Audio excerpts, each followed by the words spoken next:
Every rider knows about exhaust swaps, LED turn signals, and fancier mirrors. That's child's play. But buried under all the flash are hidden mods. The kind only experienced riders, clever tinkerers, or retired mechanics know about. Mods that don't make headlines, don't rack up likes, and don't cost a fortune. But once you have them, you'll wonder how you ever rode without them. We're not talking bolt-on bragging rights. We're talking about the smart, subtle upgrades that fix real-world problems. The ones that make your ride smoother, safer, more reliable, or just make one part of your day way less annoying. These are the secret motorcycle mods no one talks about, but once you install them, you'll never go back. Number 1. Exhaust hanger rubber isolators, because vibration kills everything eventually. You ever wonder why your exhaust bracket keeps loosening over time? Or why some riders end up with cracked welds on their mid-pipe or muffler? It's not just heat, it's vibration, and it's relentless. What most riders don't know is that many factory exhaust mounts are just rigid metal-on-metal brackets, especially on older bikes or aftermarket setups. That means every buzz from your engine, every pothole, and every hard downshift sends stress through your exhaust system like a tuning fork. And over time, that stress cracks hangers, fatigues welds, and even warps flanges. The fix? Rubber isolator bushings. These tiny little mounts, often used in automotive exhausts or industrial machinery, decouple the vibration between your frame and your exhaust. Instead of flexing your pipe every time you hit a bump, the isolator absorbs it. They cost a few bucks, they install with basic hardware, and they extend the life of your exhaust by thousands of miles. Plus, they even cut down on that weird mid-range buzzing some riders get through the pegs or frame. You can get generic rubber or polyurethane isolators at most hardware stores or parts dealers. Just make sure they match the size and thread of your exhaust hanger bolts. It's a tiny, silent mod that no one brags about, but ask any long-distance rider or custom builder, they'll tell you. This one's a game changer. Number 2. Inline diagnostic LED for charging system. Because your battery isn't telling you anything. Your bike starts fine, until one day, it doesn't. You think it's the battery, maybe the starter. You replace one thing, then another, only to find out later your stator or regulator was dying slowly the whole time. Here's the truth. Most riders don't catch charging system failures until the bike completely dies. And the worst part, it could have been avoided with a $10 mod and 15 minutes worth of effort. Enter the inline charging system LED indicator. It's a tiny weatherproof light you wire directly into your voltage regulator output or battery line.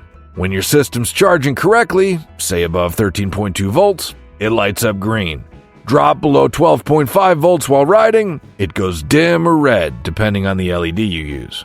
You can mount it discreetly on the dash, behind a gauge, or even flush with the triple clamp. It draws almost no power, adds no bulk, and gives you a real-time health check of your electrical system without needing to pull out a multimeter or install a full-on voltmeter display. Want to level it up? Use a dual-color LED that changes from green to red depending on voltage. That way, it gives you a visual warning before the battery drains completely, and long before you're stranded with a bike that won't crank. It's not flashy, but trust me, once you've had a charging system fail mid-ride, you'll wish you had this tiny guardian on board. Number 3. Reflective rim tape on the inner wheel lip, because visibility doesn't have to look dumb. Ask most riders about reflective mods and they'll roll their eyes. Reflective vests? No thanks. Bright yellow helmet decals? Hard pass. But here's a visibility upgrade that actually looks cool and no one even sees it until it matters. It's called Inner Rim Lip Reflective Tape, and it's one of the most underrated night riding mods out there. Here's how it works. Instead of slapping reflective stickers all over your bike, you install a thin strip of retro-reflective vinyl inside the wheel lip, not the outer edge like most people do. That means it's hidden in daylight.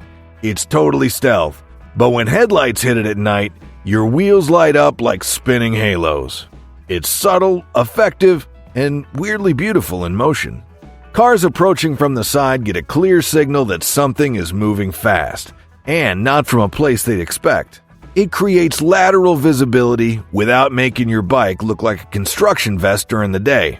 Bonus, it's dirt cheap, takes less than an hour to apply, and weighs nothing. And because it's applied to the inner rim lip, it avoids flinging off or peeling from weather and pressure washing. You can get it in white, red, amber, or even stealth black that only shows under light. It's the kind of mod only seasoned night riders or urban commuters usually know about. Want to be seen without looking like a traffic cone? This is your move. Number 4. Chain alignment markers with laser sights, because eyeballing it is not close enough. Let's be honest, adjusting your chain is one of those tasks that sound simple until you're down there on the garage floor squinting at faint swing arm notches and guessing whether your axle's actually straight. Most riders do what everyone else does, tighten both sides evenly and hope for the best. But here's the thing, even a millimeter of misalignment throws off your chain wear, creates vibration, and can make handling feel weird, especially at speed. That's where this genius little mod comes in. Chain alignment laser markers. You stick one on the rear sprocket face, aim it down the chain line, and bam! You got a dead straight reference beam that shows you if your rear wheel is truly aligned with your front. The secret upgrade?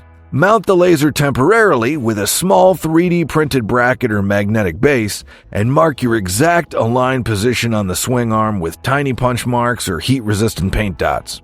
Now, every time you adjust your chain, you can return to exactly where it needs to be without ever trusting factory swing arm lines again. It's dirt cheap, insanely accurate, and saves your chain, your sprockets, and your sanity. Bonus tip, if you don't want to mess with lasers, use a precision straight edge or string line and make your own permanent marker system once the chain is aligned perfectly. Still counts as a mod, and smarter than most of what's on YouTube. Because let's face it, close enough isn't close enough when you're doing 90 miles an hour on a chain under tension. Number 5.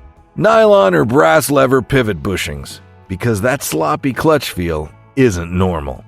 You pull in the clutch and it feels gritty, loose, notchy. Or maybe it's just got that vague, mushy feel where the engagement point is never quite where you expect it. You lube the cable, adjust the play, but it still doesn't feel right. Here's the secret no one tells you. The slop is often in the lever pivot itself.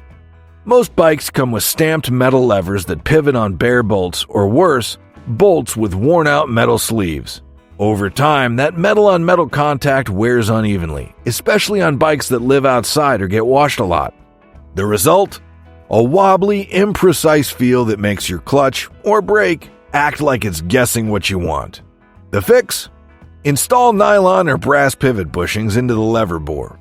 These tiny inserts provide a snug, low-friction surface between the lever and the bolt, eliminating wobble and giving you a smooth, tight, like-new pull every time. Some aftermarket levers come with them, most don't, but you can add them yourself with a $10 bushing kit or even make your own from hobby-grade materials. Brass gives a precise, solid feel. Nylon offers quieter movement and self-lubrication. You'll feel the difference instantly, especially in stop-and-go traffic or low-speed clutch work. It's like discovering your bike had power steering for your fingers all along. It's a tiny mod with a huge payoff, and once you've ridden with it, you'll never go back to that sloppy factory slop again. Number 6. Reservoir diaphragm vent plug, because moisture creeps in even when the cap's tight. Your brake fluid is sealed, right? You tighten the reservoir cap, the rubber diaphragm looks fine. So why does your fluid still look cloudy after a few rainy weeks? Or worse, why does your lever feel soft even though you haven't ridden that hard? Here's the secret. The rubber diaphragm inside most master cylinder reservoirs has a vent hole, and it breathes. That's by design. As your fluid level drops or expands with heat, the diaphragm flexes to equalize pressure. But guess what rides along with all that air? Moisture. Over time, that tiny vent lets humidity from the air creep into your brake fluid, especially on bikes parked outdoors or in damp garages. That moisture kills your boiling point, adds squish to your brake feel, and speeds up corrosion inside the master and calipers. The fix? A tiny rubber or silicone vent plug that seals the hole when the bike isn't in use. Think of it like a dust cap for your reservoir internals. Pop it in after a ride, and you've instantly cut down on ambient moisture exchange. Some riders even use a trimmed piece of vacuum line or cap the whole reservoir with a bag and rubber band if parked long term. It's a mechanic's trick that almost no one talks about, but it preserves brake feel, extends fluid life, and reduces the chance of hidden internal corrosion. Combine it with fresh fluid and a magnetic drain plug, that's real preventative maintenance. You can't stop moisture entirely, but with this mod, you slow it way down. And in the world of brake feel, that makes all the difference. Number 7. Integrated blind spot mirrors tucked behind your stock ones. Blind spots are one of those things that everyone thinks they check until someone appears out of nowhere mid-lane change. And no matter how good your shoulder checks are, there's always one angle you miss, especially when you're tired, riding in traffic, or just trying to keep up with your group. The usual fix: those stick-on convex mirrors that look like you borrowed them from a delivery van. Useful? Sure. Stylish? Not even close. But here's the secret mod. Mount ultra-slim convex blind spot mirrors behind or underneath your stock mirrors, angled outward and nearly invisible from the rider's main line of sight. Think of it as a second layer of vision, tucked out of the way until you actually need it. Some riders glue them to the underside of bar-end mirrors. Others mount a small strip of convex mirror film behind the glass and tilt the main mirror just enough to use both. It's stealthy, clean, and doesn't scream paranoid rider at the next bike night. The result? You pick up movement in your periphery without sacrificing your main rear view. You don't need to stare at them constantly, just a glance when you're preparing to change lanes or navigate in tight freeway merges. They add zero bulk and zero weight, and once you get used to them, you'll wonder how you ever rode without that extra slice of vision. Because seeing a car before it's in your lap, that's not vanity, it's survival. Number 8. Throttle return spring spacer. Because that stiff snapback isn't helping anyone. You twist the throttle, roll on the power, and everything feels great. Until your wrist starts aching halfway through the ride. You're not even riding hard, but it feels like you're constantly fighting the return spring. That tension that snaps the throttle closed, it's often way too strong, especially on older bikes or models with aggressive spring setups. Here's the thing, the return spring isn't sacred. You can reduce its preload without compromising safety, and doing so transforms throttle feel, especially on long rides or for riders with smaller hands or wrist issues. The trick? A simple throttle return spring spacer. It's a small mod, just a washer, shim, or even a trimmed piece of plastic tubing placed where the spring anchors. It slightly reduces the preload on the spring, so the throttle still snaps closed, as it should, but with less wrist effort required to hold it open. It doesn't eliminate safety, it doesn't make the throttle loose, it just makes it feel natural, not like a resistance band workout. You can also pair it with a throttle rocker or palm rest for even more comfort, especially on touring setups. But the real magic is in the spring tension. It's one of those things that's always been that way, even though it really doesn't have to be. This is one of those subtle changes that makes the whole bike feel smoother, and once you've done it, you'll notice just how oversprung most throttle returns really are. Number 9. DIY heat shields for rear brake reservoir and master, because boiling brake fluid is a silent killer.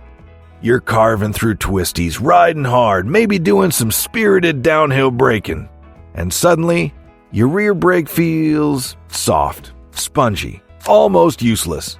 You didn't crash, nothing's leaking, so what happened? Here's what no one tells you. Rear brake fade is often caused by heat soak from your own exhaust or engine, not from brake use. The tiny rear master cylinder and reservoir sit tucked behind the side cover, just inches from your mid-pipe cat or cylinder head. That radiant heat slowly cooks the fluid, even if you're barely using the rear brake. And boiled brake fluid? You'll get air bubbles, reduced pressure, and that mushy pedal feel long before you ever smell it cooking. The fix? Install a simple DIY heat shield. Use adhesive-backed gold foil, reflective fiberglass wrap, or thin aluminum sheeting, and mount it between the heat source and your rear brake components. It acts like a thermal firewall, keeping the reservoir in line 10 to 20 degrees cooler during high-temp riding.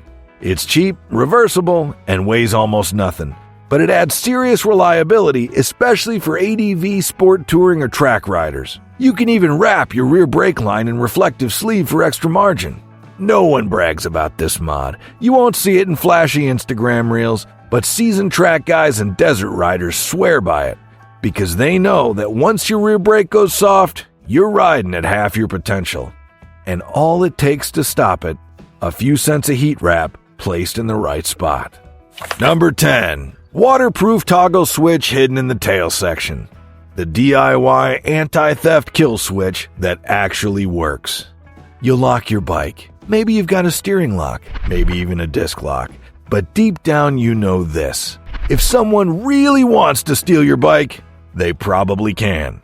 Unless you've got something they don't expect. That's where this old school, dirt simple, hidden toggle switch mod comes in. You wire a small waterproof toggle switch in line with your ignition circuit, or better yet, your fuel pump relay or ECU power lead. Then you mount that switch somewhere invisible. Under the tail fairing, inside a side cover, beneath the passenger seat. Anywhere that isn't obvious to a thief looking for quick access. The result? Even if they hotwire your ignition, your bike won't start. Period. And unlike big-name electronic security systems, this trick doesn't drain your battery, doesn't flash a red LED, and doesn't announce itself to the world. You can even wire it to a momentary push-button switch hidden behind a panel seam, so unless someone knows exactly where to press, the bike stays dead. It's a trick straight out of the mechanic's playbook, and while it's not foolproof, it's a massive headache for casual thieves, especially if they're trying to move fast. Bonus tip: use an automotive-rated waterproof switch with a firm toggle or hidden locking collar. And for even more stealth, paint the switch black and bury it in a wiring harness split. It's cheap, clever, and wildly effective, because sometimes the best security isn't smarter, it's just more annoying for the bad guys. Number 11. Clutch cable liner insert, because friction is stealing your feel and strength. You've lubed the cable, you've adjusted the free play, but your clutch still feels stiff, inconsistent, or just plain off, especially in slow traffic or tight maneuvering. What most riders don't know is that the inside of your clutch cable housing might be the real problem. Over time, even a well-lubricated clutch cable starts to wear out from the inside. Dirt, grit, and dried lube build up between the cable and the sheath, turning it into a gritty, high-friction mess that no amount of WD-40 can fix. The fix? A Teflon or nylon inner cable liner, a tiny flexible insert that goes inside the outer housing and creates a low-friction path for the cable to slide through. It's how race bikes and high-end mechanical setups get such a smooth, buttery feel without resorting to hydraulic systems. You can buy it in bulk online or salvage it from high-end bicycle brake line kits. Trim it to fit, insert it into your cable housing after cleaning, and reinstall the cable through it. Suddenly, your clutch pull feels 30% lighter and stays consistent no matter the weather. It's especially helpful for bikes with tight cable bends, older cable routing, or long travel on the lever. And unlike a new cable, this mod costs a few bucks and takes less than an hour with basic tools.